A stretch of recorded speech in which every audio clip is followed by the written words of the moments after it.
축복합니다. 영화 1986년 영화입니다. 제목이 희생인데 그 영화 포스터를 한번 보죠. 저건 그 영화의 마지막 장면이고요.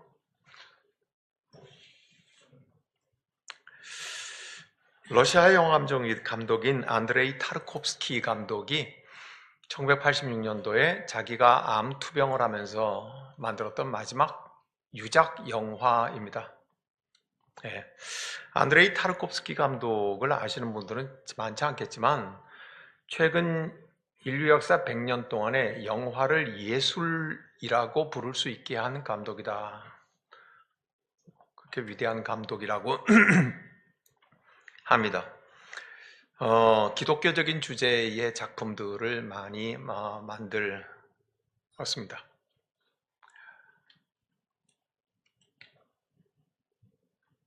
저기 보이는 나무는 죽은 나무입니다. 꽤 이름 있는 작가였던 알렉산더가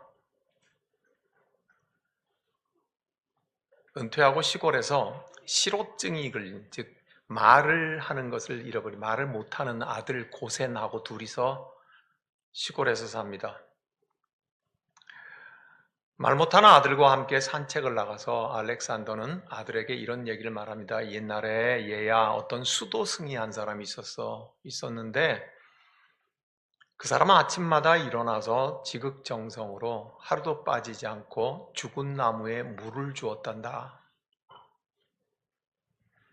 그렇게 오랫동안 그 수도승은 조금도 변함없이 그 죽은 나무에 물을 주었는데 어느 날인가 그 나무에 열매가 맺힌 것을 보았단다.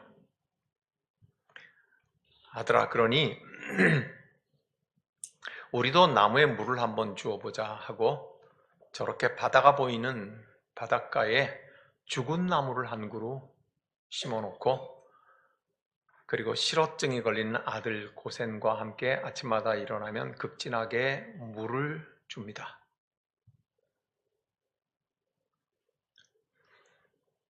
그렇게 함께 물을 주다가 영화는 다 끝이 나고 아버지 알렉산더는 죽고 아들이 지금 저 나무 아래에 누워 있는 저게 마지막 장면입니다.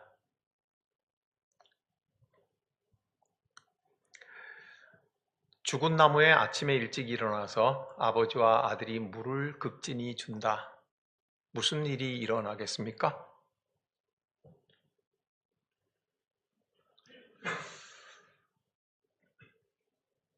저 감독은 무엇을 말하고 싶었겠습니까? 죽은 나무를 심어놓고 아버지와 아들이 매일 아침마다 정성을 다하여서 물을 준다. 그런 일이 오래 반복되면 죽은 나무가 살아납니까? 변화는 물 주는 사람들 속에서 일어납니다.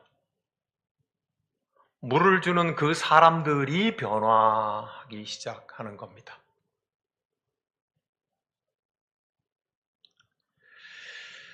안드레이 타르코프스키 감독은 그 메시지를 전하고 싶었음이 틀림없습니다. 죽은 나무에 물을 정성껏 준다? 아무 일도 일어나지 않는다. 그러나 왜 아무 일이 일어나지 않아? 물 주는 사람들, 그들이 변화하고 바뀌는 사건이 일어난다는 걸 말을 하고 싶었을 것입니다. 한국교회가 쪼그라들고 있고 한국교회를 전도하는 전도의 문이 막혀가고 있는 게 오늘의 시대입니다. 전도해도 전도가 안 되는 건 니들부터 잘해라 뭐 이런 얘기겠죠. 교회를 늠름하게 잘 세워서 아들에게 세습하는 것을 서슴지 않는 것이라든지 교회 재정의 문제, 돈의 문제가 있는 것은 허다해서 말로 다 할 수도 없습니다. 입에 담기도 끔찍한 한국교회의 최대 교단의 총회장이 간음을 저지르고 간음의 현장에서 붙잡혔는데 그 총회에서는 그것을 하나 바로잡을 수 있는 능력조차 없는 한국교회, 그것은 부끄러움의 문제가 아니라 복음을 전하는 전도의 문이 닫혀가고 있습니다. 최근에는 서울에 어느 은퇴하신 목사님이 자기 아들 목사와 함께 개척하러 나간다고 교회에 40억 원을 요구한 것이 지금 온통 교계 뉴스를 떠들썩하고 있습니다. 저도 젊을 때 그분 책을 열심히 탐독했었고 그분의 설교를 들으면서 나도 저렇게 설교를 해볼 수 있으면 좋겠다고 했던 그분이 노회하였는지 떠들썩합니다. 세상은 더 이상 복음을 받아들이지 않습니다. 듣고 싶어 하지 않습니다. 마치 세상은 교회가 보기에는 죽은 나무와 같습니다. 아무리 물을 줘도 아무 변화도 일어나지 않는 죽은 나무와 같이 되어서 세상은 복음을 받아들이지 않고 교회 입장에서는 복음을 전하는 전도의 문이 막혀 있습니다. 그렇지만 이럴 때일수록 선교적 교회의 본질을 간직한 본질적인 교회가 더 소중하지 않겠습니까? 죽은 나무와 같은 세상에 누군가가 물을 줘야 한다면 우리가 해봅시다. 전도의 문이 막혀 있어서 교회를 조롱거리로 삼고 있는 저 세상 가운데 그래도 복음에 물을 주고 생명에 물을 줘야 한다면 우리 십자수 공동체 교회가 한번 해봅시다. 잡초가 무성해져서 아무도 다니지 않는 길이 되었다면 누군가가 길을 내어야 된다고 하면 우리 십자수 공동체 교회가 길을 한번 내어봅시다. 저와 여러분들이 길을 내어봅시다. 사랑하는 여러분, 팽성읍 동서천로 142번지 하나님께서 우리에게 주신 땅입니다.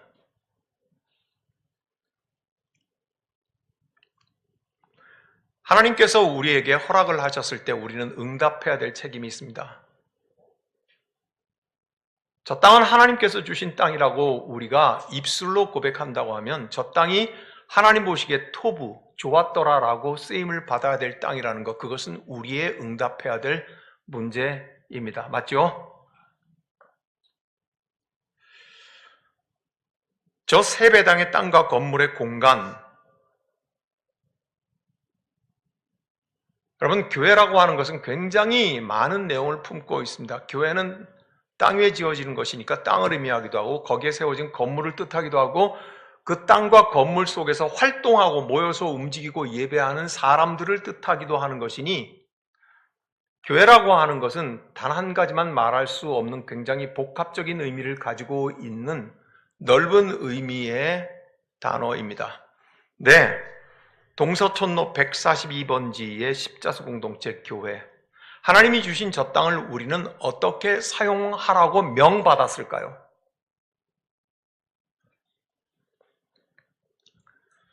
저 교회는 어떻게 사용되어야 되겠습니까? 저와 여러분들이 오랫동안 말해왔고 앞으로도 할 말은 이것입니다. 교회가 우리 교인들만의 것이 아니라 하나님께서 주신 것이니까 이웃들에게 문을 활짝 열고 이웃들에게 이 땅과 건물과 공간과 시간을 내어줘야 한다. 오랫동안 우리는 이 말을 해왔습니다. 그리고 오랫동안 또 앞으로도 이 말을 할 것입니다. 뭐라고요? 교회는 하나님께서 주신 것이니까 저 교회를 우리의 이웃과 지역과 이 시대에 내어줘서 많은 사람들이 이 교회를 사용하도록 해야 된다고 했습니다. 무슨 말입니까? 이웃과 지역에게 내어주는 곳이어야 된다고 하는 말에 우리 모두 다 공감합니다. 그런데 정녕 문제는 뭔지 기억하십니까? 받을 사람이 싫어하는데 어떻게 됩니까? 받을 사람이 안 받겠다는데 우리는 내어주겠다, 심지어는 내어드리겠다고 하는데 받아야 될 이웃과 지역 사람들이 우리는 받기 싫어, 가기도 싫고 밟기도 싫어.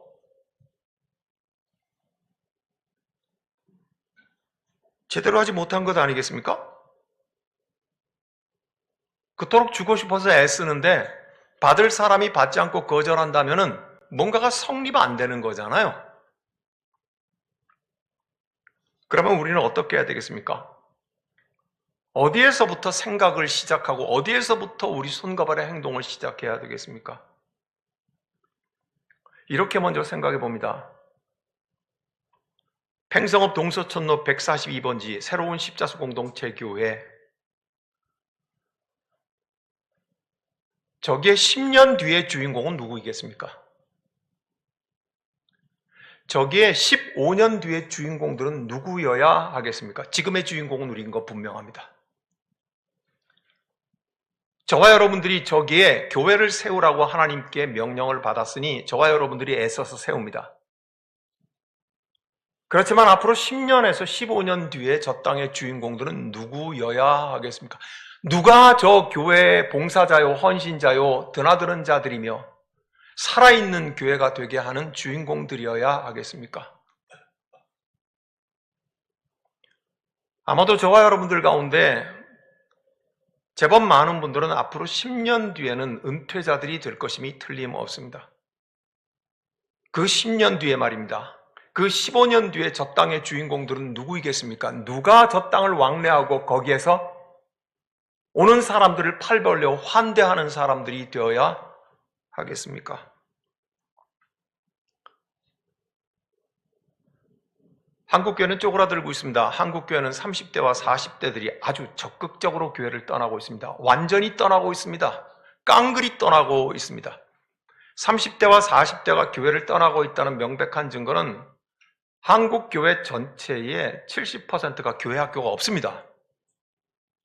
10개 교회 중에 7개 교회는 아예 교회 학교 자체가 없습니다. 30대와 40대는 아이를 낳고 자꾸 길러내고 있는 그 사람들 아니겠습니까? 그죠? 30대와 40대들, 그들이 어릴 때부터 교회에서 자라났던 사람들임에도 불구하고 교회를 깡그리 떠나는 이유는 무엇이겠습니까? 이런저런 이유가 여러 가지 있겠지만 크게 저들이 말하는 것, 즉 가나안 교인들, 가나안 거꾸로 하면은 안 나갑니다. 교회는 안 나가지만, 즉 떠났지만, 그렇지만 신앙은 내가 버릴 수 없으니까 신앙은 가지고 있겠다고 하는 교인들의 7, 80%가 30대와 40대 교인이라는 통계는 곳곳에서 볼 수 있습니다. 왜 30대와 30, 40대가 이렇게 모조리 다 떠나고 교회 학교도 무너져 버릴까요? 여러 가지 이유가 있겠지만 그 중에 그분들 30대와 40대 입으로 말하는 안 나가 교인들의 이유는 두 가지입니다. 첫 번째는 어릴 때부터 교회 생활을 해오고 자라왔는데 이제 판단할 수 있는 나이가 되어서 보니까 교회 공동체마다 너무도 이기적이더라는 겁니다. 땅을 사고 건물을 짓고 재정을 많이 쌓아가면 쌓아갈수록 자신들을 위한 일들만 하고 자신들을 방어하는 일들만 하지 철저하게 이기적인 공동체가 되어가지 세상의 빛과 소음이라는 허울과는 전혀 다른 이기적 공동체가 되는 것에 대해서 넌더리가 나더라는 겁니다. 두 번째 이유는 무엇입니까? 이것과 관계된 것입니다. 숨 막힐 것 같은 하향식 명령체계가 거기에 존재하고 있습니다. 언제나 톱다운 방식입니다. 위에서부터 내려오는 명령만 시행하고 아래에서 젊은이들은 말할 기회도 없고 의견이 아이디어가 이런 게 있습니다 하고 말하면은 그냥 시키는 대로 해. 당회가 시키는 대로 하고 교회가 시키는 대로 하고 어른들이 시키는 대로 해 하는 하향식 명령 체계가 싫더라는 것입니다. 그래서 이 두 가지가 한국교회 30대와 40대를 모조리 다 떠나게 하고 있습니다. 우리 스스로를 돌아본다는 의미에서 한번 생각해 봅니다. 우리는 저 동서천로 142번지 하나님께서 주신 저 교회를 수선하기 위해서 이름을 예배당 수선팀, 즉 예수팀이라고 이름을 붙였고 이 예수팀 안에는 4개의 부가 있습니다. 첫 번째는 아이디어를 제공하는 기획조가 있습니다. 두 번째는 이 아이디어를 가지고서 실제로 하는 실무조가 있습니다. 그리고 재정조가 있고 교인과 소통하는 조가 있으니까 재정과 교인과 소통하는 자는 일단 좀 두고 제일 중요하다고 생각할 수 있는 아이디어를 내는 기획조와 실무조를 보겠습니다. 우리 예배당의 건물은 이런 모양이어야 되고 이런 용도여야 되고 이런 장래성을 가지고 있으니 이렇게 만들어져야 됩니다 하고 기획을 하는 아이디어를 내야 되는 그분들 3분이 있습니다. 그 3분의 평균 나이는 71세입니다. 제가 어젯밤에 계산기를 다 두드려가면서 계산을 해봤습니다. 71세의 머리에서 나온 아이디어는 원숙하고 성숙하고 노련하고 고전적인 것이면 틀림없을 것입니다. 중후할 것입니다. 그러나 또한 동시에 30대와 40대들이 71세가 내린 결정을 받아들이기 쉽겠습니까? 어렵겠습니까? 평균 나이 71세를 가진 분들이 아이디어를 만들어내고 기획을 하고 이렇게 교회가 만들어져야 됩니다 하고 생각이 맡겨져 있습니다. 그리고 이 아이디어를 내어놓으면 그것을 실제로 실행에 옮기는 실무조에 5분이 있습니다. 실무조 5분은 3분의 장로님과 2분의 집사님, 한 분은 안수 집사님, 한 분은 집사님으로 구성되어 있습니다. 그분들의 평균 연령은 63.8세입니다.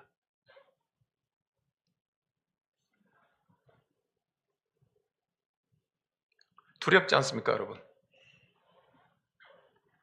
하여 여러분들에게도 유인물로 한 장씩 다 나눠드린 그 예수팀의 유인물에 보시면 확인할 수 있을 것입니다. 평균 나이 71세의 기획조에 30 여선교회장과 30 남선교회장을 그 기획조에 넣어드렸습니다. 이유는 무엇입니까? 30대, 40대 소리를 좀 들어달라는 뜻이었습니다. 들으셔야 되겠죠? 잔소리 말고 시키는 대로 해.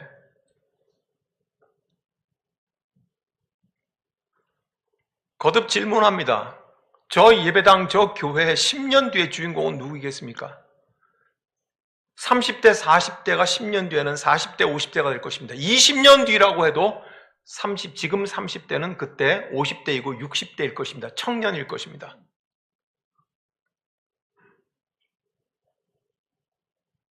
계속해서 awakening, 깨어 있어야 됩니다. 깨어서 질문하여야 합니다. 앞으로 10년, 20년 뒤에 저 예배당의 주인공, 저기의 헌신자, 봉사자는 저 땅을 계속 살아있게 할 사람들은 누구인가 하는 것을. 사랑하는 여러분, 마음 불편해하지 마십시오. 우리가 지금 바꾸지 않으면 잡초가 우거진 곳에 길을 낼 수 없습니다. 오늘 설교 제목이 뭡니까? 길을 내는 사람들입니다. 죽어있는 저 세상에, 죽어있는 나무 같은 세상에 누군가가 물을 줘야 한다면 누구이겠습니까? 우리가 물을 줘야 하지 않겠습니까? 그러면 누가 이 공간에 자주 오고 사용해야 하는가 하는 구체적인 문제로 생각해 봅니다. 앞으로 몇 번 시리즈에 걸쳐서 이 일을 지금 말하고, 지금 나누고, 지금 생각하고, 지금 다시 세우고, 지금 버리지 않으면 늦을 것이 분명합니다. 사랑하는 여러분, 동서천로 142번지를 중심으로 해서 신호등 하나만 건너면 추팔공단이 있습니다. 조금 더 멀게는 이지도원의 공단이 있습니다. 그리고 이 지역에는 미군 부대 지역입니다. 대체로 미군 가족들이 젊습니다. 우리 십자수 공동체 교회에도 미군 가족이 있고 그 집에 아이가 셋이나 있습니다. 젊은 엄마들이 있고 젊은 아빠들이 있습니다. 그리고 이 지역에는 전통적으로 우리 한국 사회의 바탕이 되는 나이 드신 어르신들도 살고 계십니다. 우리 십자수 공동체 교회가 두 팔을 벌려 환대하고 저들에게 내어주어야 될 대상들은 메인 타겟은 셋입니다. 첫 번째는 공단에서 일하는 젊은 근로자들입니다. 두 번째는 아이들을 가진 젊은 30대와 40대의 가족들입니다. 세 번째는 연세가 드신 어르신들입니다. 사랑하는 여러분, 평택시에는 12개의 산업단지 즉 공단이 있습니다. 그 중에 추팔산업공단은 그 중에서 7번째 사이즈의 크기입니다. 근로자만 5,000명 가까이 일을 하고 있습니다. 각각 3명씩 가족이 딸렸다고 생각을 해도 2만 명의 사람들이 저 추팔공단과 관계하고 있습니다. 32개의 업체가 들어있습니다. 제가 말하는 것은 평택시의 홈페이지에 자료에 있는 것입니다. 32개의 업체가 있습니다. 그 중에 7개의 회사가 일본인 대표의 이름이 기록되어 있더군요. 반도체, 디스플레이, 자동차, 운송장비, 기계, 전자, 의약품, 화학, 식음료, 금속 2개의 공원이 추팔공단에 있습니다. 우리 교인들 중에도 추팔공단에서 직장을 가지고 있는 분들이 있습니다. 저 공단에서 일하는 근로자들은 대체적으로 젊은 남성들입니다. 그들에겐 딸린 가족들이 있습니다. 저들이 피곤한 몸과 마음을 어디에서 좀 풀 수 있으면 좋지 않겠습니까? 어떻게 하면 십자수 공동체 교회 그 동서천로 142번지가 그들을 위하여서 환대할 수 있겠습니까? 어떻게 하면 두 팔을 벌려 문을 열어놓을 수 있겠습니까? 거듭 생각해 봅니다. 우리가 내어드린다고 해도 받기 싫어하면 끝입니다. 어떻게 하면 우리가 저들이 받아들일 만하게 내어드릴 수가 있겠습니까?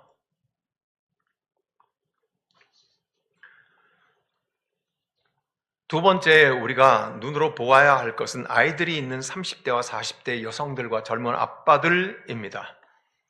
미군 가족들의 젊은 가정들입니다. 여러분, 주중에는 남편들이 나가서 일을 하고 꼬맹이 아이들을 기르니까 젊은 엄마들이 아기를 보다가 주말이 되면 토요일과 주일날 그리고 공휴일 연휴가 되든지 하면은 그때 공수 교대를 하는 거 아십니까, 요즘? 아빠들이 그때는 아기들을 전적으로 맡아서 보고 그리고 엄마들은 일주일 동안 붙잡혀 있던 삶에서 마음껏 힐링을 하고 치유를 하도록 아빠들이 그날 아이들 육아를 책임지는 일이 지금 여러분들의 아들과 며느리와 딸들에게서 사위에게서 일어나고 있는 일입니다. 제가 알고 있는 지인도 젊은 아빠인데요. 3번 저쪽에 사는데요. 의정부 저쪽에 사는 분들인데요. 주말에 아빠들, 즉 주말 아빠, 공휴일날만 되면 아빠들이 아이를 다 보니까 그런 아빠들끼리 SNS로 연결해서 동호회를 만들고 모임이 있습니다. 깜짝 놀랐습니다. 그래서 그런 아빠들끼리 모여서 서로 육아에 대한 조언을 받고 서로 격려하기도 하면서 심지어는 연휴가 있을 적에는 1박 2일 동안 아빠들끼리만 아이들을 데리고 1박 2일 캠핑을 하고 수련회를 하고 그렇게 하고 있습니다. 받아들이고 싶지 않아도 오늘 우리 사회는 이와 같이 돌아가고 있는 것입니다. 제가 개인적으로 우리 교회의 젊은 교인들 몇 분하고 대화를 해봤습니다. 이와 같은 대화요. 저 땅의 주인공들은 누가 되어야 되며 저 땅은 누가 사용해야 되며 이웃들, 우리의 지역 사람들, 젊은 사람들이 사용하기에 어떻게 하면 우리가 내어주면 저들이 받으실 수 있을까에 대해서 의논을 했습니다. 동서천로 142번지에는 3개의 건물이 이미 있습니다. 이 대화를 한 젊은 집사님 중에 한 분이 저에게 그렇게 말했습니다. 대뜸 말하기를 키즈 카페 하죠, 목사님. 그 3건물 중에 하나는 키즈 카페를 하죠. 키즈 카페 가보셨습니까? 여러분들의 손주와 손녀, 외손녀들이 놀고 있는 곳입니다. 키즈 카페. 며느리와 아들과 딸들과 사위들이 가고 있는 곳입니다. 키즈 카페. 거기에 들어가면 입장료가 있습니다. 120분, 즉 2시간을 쓰는 데에 1,000원에서 5,000원을 받습니다. 하루 종일 거기에서 아이를 데리고 놀겠다고 하면 하루 입장권이 10,000원 정도를 받는 것 같습니다. 그리고 거기에서는 아이들이 좋아하는 음료수와 스낵과 피자와 핫도그를 판매합니다. 키즈 카페라고 무조건 아이들을 다 넣는 데가 아니고요. 연령별로 또 다릅니다. 아주 어린 아이들도 있고요. 기어다니는 아이들부터 시작하고 걸어다니는 학교 가기 전, 유치원 가기 전에 학년별로 다 다릅니다. 제가 알고 있는 지인은요, 둔포에 영어 키즈 카페에 일하시는 분입니다. 둔포입니다. 둔포에 미군 가족들이 아이들을 데리고 옵니다. 얘들 영어 해야 되잖아요. 영어하는 직원이 필요하다는 겁니다.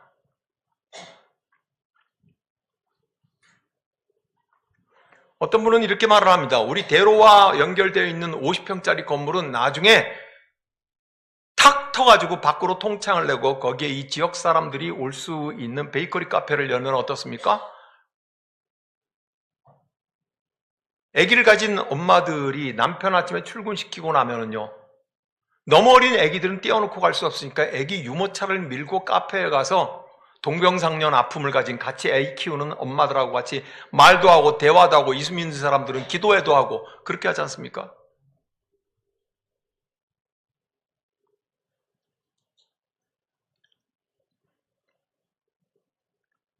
지역 어르신들도 있습니다. 우리 지역에는 나이 드신 어르신들도 많이 있습니다. 저분들을 어떻게 하면은 저 땅을 내어드릴 수 있을까요? 이 정도 좀 얘기하니까는 아니 뭐 교회가 복지기관 하겠다는 건지 복음이 흐려지겠다는 게 사랑하는 여러분, 우리 신앙의 실력에는 자신이 있지 않습니까? 우리가 그걸 한다고 예배를 잃어버리겠습니까? 새벽 기도를 잃어버리겠습니까? 찬송하는 걸 잃어버리겠습니까? 하나님의 말씀을 읽고 묵상하는 걸 잃어버리겠습니까?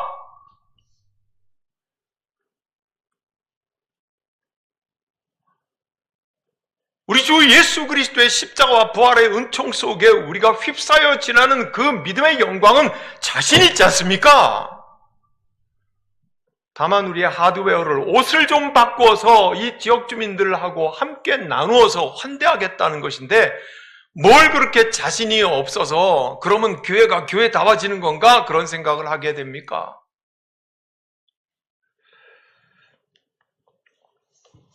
사랑하는 여러분, 그야말로 맨 땅에서 개척교회를 한 전인철 목사님이 망하는 일은 없다 그런 책을 썼습니다. 지금도 개척교회입니다. 거기서 일어났던 일을 제가 여러분들에게 빨리 읽어드리겠습니다. 빨리 읽어도 이해하는 데는 아무 지장이 없습니다. 개척을 하고 1년 반쯤 지났을 때 한 교인이 찾아와 내게 요청했다. 목사님, 저희 아들이 내년에 초등학교에 입학하는 거 아시죠? 요즘엔 저학년 때부터 성교육을 해줘야 한다더라고요. 아이들이 빨라졌대요. 아셨습니까? 전 깜짝 놀랐습니다. 초등학교에 입학하면서 성교육을 해야 되는 시대가 됐습니다. 남이 아닙니다. 바로 여러분들의 손주, 손녀입니다. 내 손자, 손녀 때입니다, 지금. 기독교인의 관점에서 성교육을 좀 해주고 싶은데 목사님이 해줄 수 있나요? 관성적으로 알았다고 대답했습니다. 목사는 뭐든지 잘해야지 하는 생각이 있었답니다. 유튜브를 뒤져보고 자료를 뒤져보고 AI에게 물어보고 그래서 강의를 할 수 있겠지만 아무래도 그것은 죽은 것이라고 생각이 들었답니다. 왜냐하면 이 전인철 목사님이 자랐을 때 받았던 성교육은 이런 거였답니다. 나는 성적인 욕구가 올라올 때는 밖으로 나가 운동장을 뛰라는 교육을 받은 사람이다. 힘을 빼고 나면 성욕이 사라진다고 배웠다. 그리고 죄와 회개 기도를 하라고 배운 사람이다. 요새 아이들에게 그렇게 가르치겠습니까? 고민을 했답니다. 결론은 간단했다. 모른다고 답하면 쉽게 해결되는 문제였다. 다음 주에 그분께 말했다. 집사님, 저는 성교육을 못하겠습니다. 아는 게 별로 없어요. 그런데 생각해보니 저에게도 3, 4년 후에 닥칠 문제입니다. 자기 아들이 그때 서너 살이었는 거예요. 그러니까 3, 4년 후에는 초등학교 입학하니까 성교육 해야 되는 나이인 거예요. 좋은 강사를 섭외해서 강의를 들어보면 어떨까요? 그분은 매우 만족해 하셨다. 내 권위가 무너지는 것이 아니라 오히려 신뢰가 견고해지는 것을 느낄 수 있었다. 나는 성교육 연구소를 운영하며 아이도 키우고 있는 목사님을 찾았다. 당시 교인이 많지 않았기에 지역 주민들도 초청하기로 했다. 예배 장소로 사용하고 있는 카페에 협조를 요청해 포스터를 붙이고 신청서를 받았다. 그 대신에 신청한 모든 분에게 카페에서 만든 커피와 스콘을 대접하여 카페도 금전적인 이득을 볼 수 있겠다. 강의 당일 카페는 지역 주민들로 가득 찼다. 교인들보다 몇 배 많은 수였다. 그날의 강의는 참석한 이들 모두를 만족시켰다. 무엇보다 고민을 가지고 참여한 교인들이 해답을 얻는 시간이었다. 우리는 이후 계속해서 세미나를 열었다. 세대 갈등, 자녀 교육, 기질에 따른 양육, 성탄 리스 만들기, 책 읽기 등 각 분야 전문가를 모시고 지역 주민과 함께 이야기를 나눴다.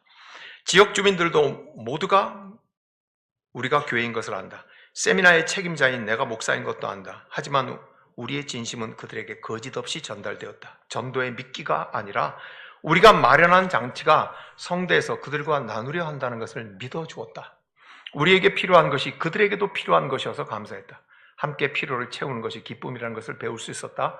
강사로 와주신 분 중에 기질 전문가가 있었다. 그저 교회는 그분 연구소와 MOU를 맺었다. 부부 사이의 갈등, 자녀 양육의 고민, 우울증과 마음의 고통은 현대사회에 두드러지게 드러나는 문제들이다. 하지만 돈을 내고 검사 및 상담을 받는 일은 주저하게 된다. 여러 가지 이유로 그냥 참고 견디는 사람들이 많다. 그래서 교회가 비용의 반을 지원하기로 했다. 정서적인 문제는 신앙생활에도 많은 영향을 미치기에 더 나은 신앙생활을 위한 합당한 지원이라고 생각했다. MOU로 할인된 금액에 교회가 반액을 지원하니 꽤 많은 가정에서 검사와 상담을 받았다. 목사도 개인 내면의 문제에 대한 상담이 가능하고 이를 위해 기도해 줄 수 있다. 그러나 전문기관과 동역할 때 훨씬 실제적인 도움을 줄 수 있다. 사랑하는 여러분, 저 죽은 나무와 같이 되어버린 세상에 누군가가 물을 줘야 한다면 우리가 물을 주어 봅시다. 누군가가 길을 열어야 된다고 하면 우리가 길을 내봅시다. 사랑하는 여러분, 오늘 우리가 읽었던 이사야 58장 12절은 이렇게 말합니다. 너에게서 날 자들이 오래 황폐된 곳들을 다시 세울 것이며 너는 역대 파괴된 기초를 쌓으리니 너를 일컬어 무너진 데를 보수하는 자라 할 것이며 길을 수축하여 거할 곳이 되게 하는 자라 하리라. 여러분, 저 땅의 주인공은 10년 뒤에 누구여야 하겠습니까? 어떻게 우리가 저 땅을 내어줘야 저들이 받을 수 있도록 내어줄 수 있겠습니까? 이 시대에 교회가 쪼그라들고 있는 이 시대에 교회를 떠난 30대와 40대들, 교회 등진 30대와 40대들, 그래서 교회 학교가 죽어버린 이 시대에 신앙에는 죽은 나무같이 되어버린 30대와 40대들, 그들에게 우리 십자수 공동체교회는 묵묵히 물을 주어 봅시다. 첫째는 물 주는 우리 자신이 변하기 위해서, 그리고는 이 시대에 길을 내기 위해서. 기도하겠습니다. 전능하신 하나님, 우리가 물을 주겠습니다. 우리가 저 죽은 나무에게 정성을 다하여서 물을 주어 보겠습니다. 주님, 저 잡초밭이 우거진 길에 우리가 길을 내어 보겠습니다.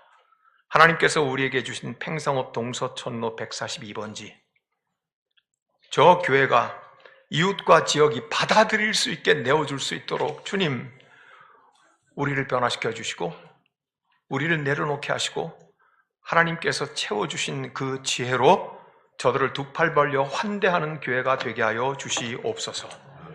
우리 주님 예수님 이름으로 기도드립니다. 아멘.